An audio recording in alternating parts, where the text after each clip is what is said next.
వక్రతుండ మహాకాయ సూర్యకోటి సమప్రభా నిర్విఘ్నం కురు మే దేవా సర్వకార్యేషు సర్వదా.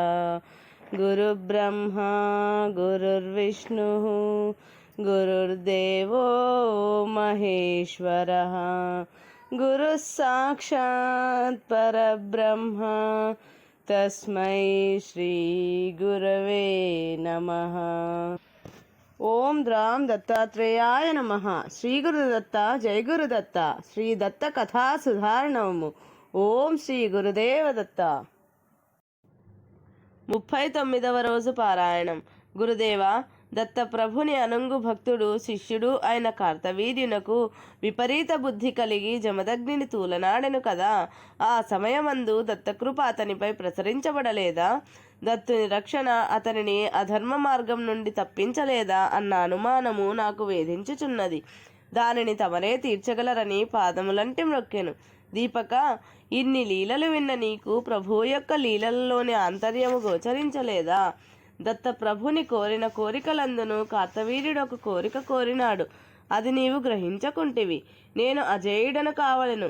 ఈ పృథ్వీ మండలమందున్న ఎటువంటి వీరుని చేతిలోనూ నేను ఓడిపోరాదు. ఒకవేళ ఓడినచో, ఓ దేవా, నీ చేతిలోనే ఓడిపోవలే, నీ చేతిలోనే మడియవలే అని కోరుకొని ఉన్నాడు.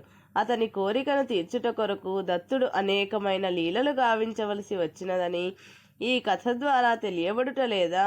అతనిలోని రజోగుణమును ప్రదీప్తం చేయుట ద్వారా దర్పము గర్వము ఆవహించినవి.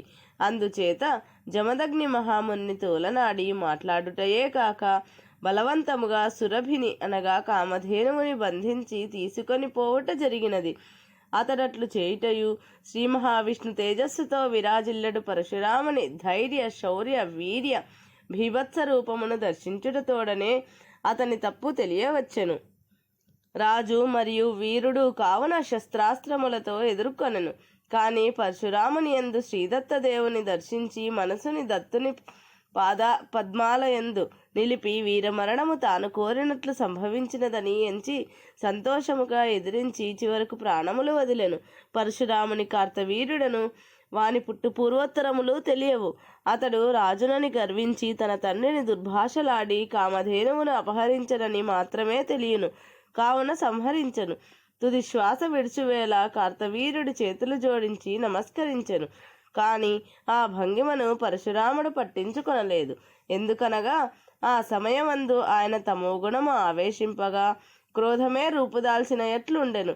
కార్తవీర్యునకు జమదగ్నిని పరుషవాక్కులాడుట కన్నా ముందు వశిష్ఠ మహర్షి ఆశ్రమము అగ్నికి సమర్పించిన కారణమున ఆ మహర్షి యొక్క శాపము కూడా తోడైనది.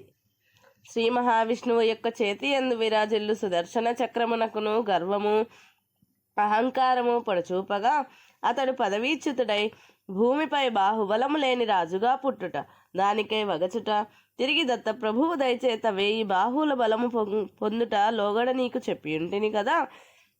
అతని స్వస్థానమునకు తిరిగి చేరుకొనవలసిన సమయము ఆసన్నమైనదని గ్రహించవలేను. ఇది శ్రీ దత్త కథా సుధారణవము. దత్త భాగవతం 39వ రోజు పారాయణము సంపూర్ణం.